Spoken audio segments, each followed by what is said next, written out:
नमस्कार साथियों, स्वागत है आपके अपने YouTube चैनल टारगेट आरपीएससी में। आज हम लेकर आए कुछ इंपॉर्टेंट क्वेश्चन जो आने वाले सभी परीक्षाओं में की दृष्टि से वेरी इंपॉर्टेंट है। तो चलिए शुरू करते हैं आज की क्लास। आज की हमारी जो क्विज है वो है शिक्षा मनोविज्ञान के एक बहुत ही इंपॉर्टेंट टॉपिक शिक्षा का अधिकार अधिनियम 2009, जिसको हम आरटीई एक्ट के नाम से भी जानते हैं। तो शुरू करते हैं आज की क्विज। और आज की क्विज का पहला प्रश्न है, निःशुल्क व अनिवार्य शिक्षा लागू करने वाला विश्व का पहला देश कौन सा है? ऑप्शन ए है फ्रांस, ऑप्शन बी है नॉर्वे, ऑप्शन सी है ब्रिटेन, ऑप्शन डी है अमेरिका। तो निःशुल्क व अनिवार्य शिक्षा लागू करने वाला विश्व का पहला देश था option B Norway. Next question है, आरटीई अधिनियम लागू करने में भारत का विश्व में स्थान है, यानी इस एक्ट को लागू करने वाला भारत विश्व का कौन सा देश है? ऑप्शन ए 110वां, ऑप्शन बी 115वां, ऑप्शन सी 135वां, ऑप्शन डी 145वां। तो इस प्रश्न का राइट आंसर है ऑप्शन सी 135वां देश। इस अधिनियम के द्वारा 6 से 14 वर्ष तक के बच्चों को निःशुल्क प्राथमिक शिक्षा उपलब्ध करवाए जाने का प्रावधान है। प्राथमिक शिक्षा से मतलब है कक्षा 1 से 8 तक की फ्री शिक्षा सरकार के द्वारा बच्चों को उपलब्ध करवाई जाएगी। नेक्स्ट क्वेश्चन है, निःशुल्क व अनिवार्य शिक्षा अधिनियम राजस्थान में लागू हुआ। ऑप्शन ए 1 अप्रैल 2011, ऑप्शन बी 1 अप्रैल 2010, ऑप्शन सी 1 मार्च 2011 और ऑप्शन डी है 12 अप्रैल 2009। तो इस प्रश्न का राइट आंसर है ऑप्शन ए 1 अप्रैल 2011 से। जबकि अगर इसकी अधिसूचना की बात करें तो राजस्थान में आरटीई एक्ट 2009 की अधिसूचना जारी हुई थी 29 मार्च 2011 को, जबकि ये एक्टिवेट हुआ था यानी लागू हुआ था 1 अप्रैल 2011 में। राजस्थान में बात करें तो इसमें कुल 10 अध्याय और 29 धाराएं शामिल की गई है। 10 अध्याय और 29 धाराओं को राजस्थान निःशुल्क व अनिवार्य शिक्षा अधिनियम 2009 में शामिल है। नेक्स्ट क्वेश्चन है, जम्मू कश्मीर में आरटीई एक्ट 2009 कब लागू हुआ? ऑप्शन ए 5 अगस्त 2009, ऑप्शन बी 5 अगस्त 2019, ऑप्शन सी 15 अगस्त 2020, ऑप्शन डी 22 अगस्त 2019। तो इस प्रश्न का राइट आंसर है ऑप्शन बी 5 अगस्त 2019। तो आरटीई एक्ट जम्मू कश्मीर में 5 अगस्त 2009 को लागू हुआ, जब धारा 370 समाप्त हो जाने के बाद में। नेक्स्ट क्वेश्चन है, आरटी एक्ट 2009 में ऑप्शन ए 7 अध्याय व 38 धारा है, ऑप्शन बी 7 अध्याय व 35 धारा है, ऑप्शन सी 5 अध्याय व 30 धारा है, ऑप्शन डी 5 अध्याय व 38 धाराएं हैं। तो इस प्रश्न का राइट आंसर है ऑप्शन ए 7 अध्याय और 38 धाराएं। नेक्स्ट क्वेश्चन है, आरटीई एक्ट 2009 राजस्थान में पारित हुआ, लोकसभा में पारित हुआ। ऑप्शन ए 5 अगस्त 2009, ऑप्शन बी 4 अगस्त 2009, ऑप्शन सी 4 अगस्त 2010, ऑप्शन डी है 20 जुलाई 2009। तो इस प्रश्न का राइट आंसर है ऑप्शन बी 4 अगस्त 2009 को, जबकि राज्यसभा में ये 20 जुलाई 2009 को, राज्यसभा में कब पेश हुआ था? 20 जुलाई 2009 को ये राज्यसभा में इसको पारित किया गया। नेक्स्ट प्रश्न है, शिक्षा को किस वर्ष संविधान संशोधन के द्वारा समवर्ती सूची में रखा गया?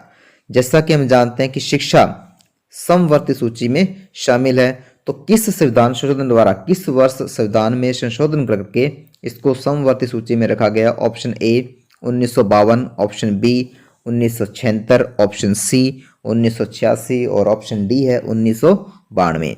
तो इस प्रश्न का राइट आंसर है ऑप्शन बी 1976 में। नेक्स्ट प्रश्न पर बढ़ते हैं, धारा 18 संबंधित है। ऑप्शन ए बिना मान्यता विद्यालय चलाना प्रतिबंधित होगा। ऑप्शन बी एसएमसी यानी विद्यालय प्रबंधन योजना का गठन करना। ऑप्शन सी शिक्षक की योग्यता का उल्लेख। और ऑप्शन डी है समुचित सरकार के दायित्व। तो इस प्रश्न का राइट आंसर है ऑप्शन ए बिना मान्यता विद्यालय चलाना प्रतिबंधित होगा। यदि कोई संस्था बिना मान्यता के विद्यालय चलाते हुए पकड़ी जाती है तो उस पर सरकार की तरफ से जुर्माना लगाया जाएगा। अगर हम बात करें एमएससी का गठन करना तो ये आता है धारा 21 के अकॉर्डिंग। एमएससी का गठन करना धारा 21 में आता है, जबकि शिक्षक की योग्यता का उल्लेख किया गया है धारा 23 में। शिक्षक की योग्यता का उल्लेख किया गया धारा 23 में। समुचित सरकार के दायित्व कौन से होते हैं? जैसे विद्यालय भवन, शिक्षक की उपलब्ध कराना, छात्रों, ये सभी संगठन जो दायित्व है सरकार के, इसका उल्लेख किया गया धारा 8 में। नेक्स्ट क्वेश्चन है धारा 12 का संबंध है। ऑप्शन ए प्रवेश परीक्षा व कंपटीशन फीस से मुक्ति। ऑप्शन बी जाति आयु प्रमाण जैसे प्रमाण पत्रों से मुक्ति। ऑप्शन सी निजी शिक्षण संस्थानों में 25% सीटें आरक्षित समाज के दुर्बल वर्गों के लिए, यानी जो भी दुर्बल या गरीब वर्ग के लोग हैं उनको निजी शिक्षण संस्थानों में 25% सीटें हैं वो आरक्षित होगी। या डी इनमें से कोई नहीं। तो इस प्रश्न का राइट आंसर है ऑप्शन सी निजी शिक्षण संस्थानों में 25% सीटें समाज के दुर्बल और कमजोर वर्ग के लिए आरक्षित होगी। अगर हम बात करें ऑप्शन ए की तो प्रवेश परीक्षा व कंपटीशन फीस से मुक्ति, इसका उल्लेख किया गया धारा 13 में। इसका उल्लेख किया गया धारा 13 में। जबकि प्रवेश के समय जाति या आय प्रमाण पत्र जैसे प्रमाण पत्र न हो तो भी बच्चे के प्रवेश को हम रोक नहीं सकते, यानी कोई भी विद्यालय उसके प्रवेश को रोक नहीं सकता। ऐसी व्यवस्था की गई है धारा 14 में। नेक्स्ट क्वेश्चन पर चलते हैं। नेक्स्ट प्रश्न है आरटीई 2009 में निःशक्त बालकों को कितने वर्ष की अतिरिक्त छूट दी गई है? ऑप्शन ए 4 वर्ष, ऑप्शन बी 2 वर्ष, ऑप्शन सी 5 वर्ष, ऑप्शन डी 1 वर्ष। आरटी एक्ट 2009 के तहत 6 से 14 वर्ष तक के बच्चों को प्राथमिक शिक्षा यानी कक्षा 1 से 8 तक की शिक्षा निःशुल्क उपलब्ध करवाई जाएगी, यानी उनको दी जाएगी। परंतु अगर हम बात करें निःशक्त बालकों की, जो विकलांग बालक है या किसी प्रकार से बाधित बालक है, तो उसकी तरफ से सरकार की तरफ से उनको कुछ विशेष अतिरिक्त छूट दी गई है। तो इस प्रश्न का ऑप्शन ए है 4 वर्ष, ऑप्शन बी 2 वर्ष, ऑप्शन सी 5 वर्ष, ऑप्शन डी 1 वर्ष।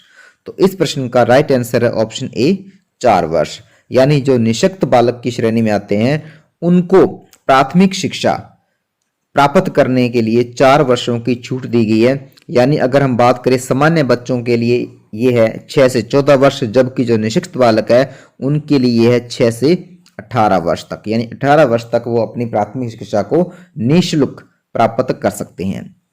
नेक्स्ट प्रश्न है आरटीई 2009 में उल्लेखित प्रारंभिक शिक्षा से अभिप्रेत है, यानी प्रारंभिक शिक्षा से क्या अर्थ है? ऑप्शन ए कक्षा 1 से 5, ऑप्शन बी कक्षा 1 से 8, ऑप्शन सी कक्षा 6 से 8 और ऑप्शन डी कक्षा 1 से 12। तो इस प्रश्न का राइट आंसर है ऑप्शन बी कक्षा 1 से 8 तक की शिक्षा।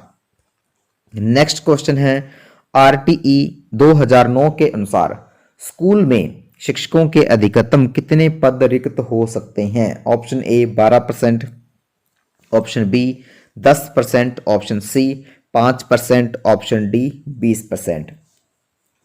तो इस प्रश्न का राइट आंसर है ऑप्शन बी 10%। नेक्स्ट प्रश्न है आरटीई एक्ट 2009 में पहली बार संशोधन किया गया। ऑप्शन ए 2010 में, ऑप्शन बी 2011 में, ऑप्शन सी 2012 में, ऑप्शन डी 2019 में। तो इस प्रश्न का राइट आंसर है ऑप्शन सी 2012 में। नेक्स्ट प्रश्न है 6 से 14 वर्ष तक बालकों को मुफ्त शिक्षा देने का दायित्व है। ऑप्शन ए राज्य सरकार का, ऑप्शन बी केंद्र सरकार का, ऑप्शन सी अभिभावक का, ऑप्शन डी केंद्र व राज्य सरकार दोनों का। तो इस प्रश्न का राइट आंसर है ऑप्शन डी केंद्र व राज्य सरकार दोनों का। नेक्स्ट क्वेश्चन है आरटी एक्ट 2009 के अनुसार शिक्षकों को कौन से गैर शैक्षणिक कार्य करवाए जा सकते हैं? ऑप्शन ए जनगणना, ऑप्शन बी आपदा राहत कार्यों जैसे कार्य, ऑप्शन सी चुनाव संबंधी कार्य, ऑप्शन डी उपरोक्त सभी। तो इस प्रश्न का राइट आंसर है ऑप्शन डी उपरोक्त सभी। नेक्स्ट है आरटीई एक्ट 2009 के अनुसार कक्षा 6 से 8 तक शैक्षणिक वर्ष में यानी एक शैक्षणिक वर्ष में कार्य दिवस की संख्या होगी। ऑप्शन ए 200 दिन, ऑप्शन बी 220 दिन, ऑप्शन सी 235 दिन, ऑप्शन डी 250 दिन। तो इस प्रश्न का राइट आंसर है ऑप्शन बी 220 दिन। नेक्स्ट है आरटीई एक्ट 2009 के अनुसार 200 बालकों पर शिक्षकों की संख्या होगी। Option A 5, option B 4, option C 8, option D 10। तो इस प्रश्न का राइट आंसर है ऑप्शन ए 5 यानी 40 बच्चों पर एक शिक्षक की व्यवस्था की जाएगी। नेक्स्ट क्वेश्चन है किस धारा के तहत शिक्षकों के लिए अकादमिक उत्तरदायित्व निर्धारित किया गया है? ऑप्शन ए धारा 15, ऑप्शन बी धारा 12, ऑप्शन सी धारा 24, ऑप्शन डी धारा 38। तो इस प्रश्न का राइट आंसर है ऑप्शन सी धारा 24 के अकॉर्डिंग। नेक्स्ट क्वेश्चन है अनिवार्य शिक्षा में बाधा है, अनिवार्य शिक्षा में रुकावट है। ऑप्शन ए अपव्यय की समस्या, ऑप्शन बी जन चेतना की कमी, ऑप्शन सी है शिक्षा महत्व की अज्ञानता और ऑप्शन डी उपरोक्त सभी। तो इस प्रश्न का करेक्ट आंसर है ऑप्शन डी उपरोक्त सभी।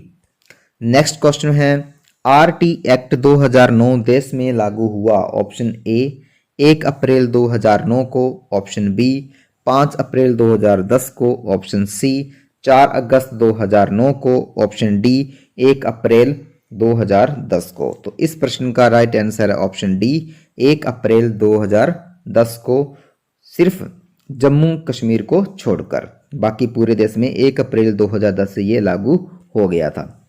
नेक्स्ट क्वेश्चन है प्राथमिक स्तर पर शिक्षक के न्यूनतम कार्य दिवस है। ऑप्शन ए 220 दिन, ऑप्शन बी 200 दिन, ऑप्शन सी 235 दिन, ऑप्शन डी 245 दिन। तो इस प्रश्न का राइट आंसर है ऑप्शन बी 200 दिन। नेक्स्ट क्वेश्चन है बालकों के अधिकार का संरक्षण किस अध्याय में है?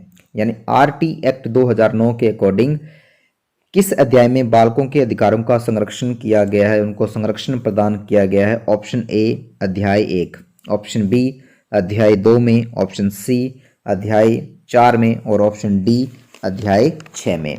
तो इस प्रश्न का राइट आंसर है ऑप्शन डी अध्याय 6 में। नेक्स्ट क्वेश्चन है आरटी एक्ट 2009 के अनुसार विद्यालय विकास योजना होगी। ऑप्शन ए 2 वर्षीय, ऑप्शन बी 4 वर्षीय, ऑप्शन सी 3 वर्षीय, ऑप्शन डी 5 वर्षीय। तो इस प्रश्न का राइट आंसर है ऑप्शन सी 3 वर्षीय। नेक्स्ट क्वेश्चन है निम्न संरचनाओं में से शिक्षा का अधिकार अधिनियम 2009 वकालत करता है। ऑप्शन ए मुख्य धारा की, ऑप्शन बी एकीकृत शिक्षा की, ऑप्शन सी समावेशी शिक्षा की, ऑप्शन डी सभी। तो इस प्रश्न का राइट आंसर है ऑप्शन सी समावेशी शिक्षा की। नेक्स्ट है प्रबंधन समिति का अध्यक्ष कौन होगा? विद्यालय प्रबंधन समिति का अध्यक्ष कौन होगा? ऑप्शन ए अध्यापक, ऑप्शन बी अभिभावक, ऑप्शन सी प्रधानाध्यापक, ऑप्शन डी इनमें से कोई नहीं। तो इस प्रश्न का राइट आंसर है ऑप्शन बी अभिभावक। स्कूल प्रबंधन समिति का अध्यक्ष बच्चों के अभिभावकों में से किसी एक को बनाया जाता है। नेक्स्ट क्वेश्चन है आरटी एक्ट 2009 के अनुसार शिक्षक के सप्ताह में कार्य घंटे हैं। ऑप्शन ए 45 घंटे, ऑप्शन बी 40 घंटे, ऑप्शन सी 35 घंटे, ऑप्शन डी 50 घंटे। तो इस प्रश्न का राइट आंसर है ऑप्शन ए 45 घंटे। नेक्स्ट क्वेश्चन है आरटीई एक्ट 2009 का सबसे बड़ा अध्याय है। ऑप्शन ए अध्याय 1, ऑप्शन बी अध्याय 2, ऑप्शन सी अध्याय 4 और ऑप्शन डी अध्याय 5। तो राइट आंसर है ऑप्शन सी अध्याय 4। नेक्स्ट क्वेश्चन है आरटीई एक्ट 2009 के अनुसार प्रारंभिक शिक्षा का अर्थ है। ऑप्शन ए कक्षा 1 से 8, ऑप्शन बी कक्षा 1 से 5, ऑप्शन सी कक्षा 1 से 12 और ऑप्शन डी कक्षा 6 से 8। तो राइट आंसर है इसका ऑप्शन ए कक्षा 1 से 8 तक। नेक्स्ट है विद्यालय प्रबंधन समिति में महिलाओं की संख्या होगी, यानी जो एसएमसी होता है उसमें महिलाओं की संख्या कितनी निर्धारित की गई है आरटीई एक्ट 2009 के अनुसार। Option A 40%, option B 50%, option C 60%, option D 33%। तो इस प्रश्न का राइट आंसर है ऑप्शन बी 50%। नेक्स्ट है भारत में प्रथम शिक्षा नीति घोषित हुई। ऑप्शन ए 1986 में, ऑप्शन बी 1968 में, ऑप्शन सी 2005 में, ऑप्शन डी 2009 में। तो इस प्रश्न का राइट आंसर है ऑप्शन ए 1968 में। 1968 में भारत की प्रथम शिक्षा नीति को घोषित किया गया। नेक्स्ट क्वेश्चन है राजकीय क्विज का अंतिम प्रश्न है एमएससी की बैठक यानी विद्यालय प्रबंधन की बैठक कितने दिनों में होना आवश्यक है। ऑप्शन ए प्रति माह है, ऑप्शन बी 3 माह में एक बार, ऑप्शन सी 4 माह में एक बार और ऑप्शन डी वर्ष में एक बार। तो इस प्रश्न का राइट आंसर है ऑप्शन बी 3 माह में एक बार इस बैठक का होना जरूरी है। तो आज की क्विज यहीं पर समाप्त होती है। अगर आपको हमारे वीडियो पसंद आ रहे हैं तो प्लीज़ लाइक, शेयर और सब्सक्राइब जरूर करें। धन्यवाद।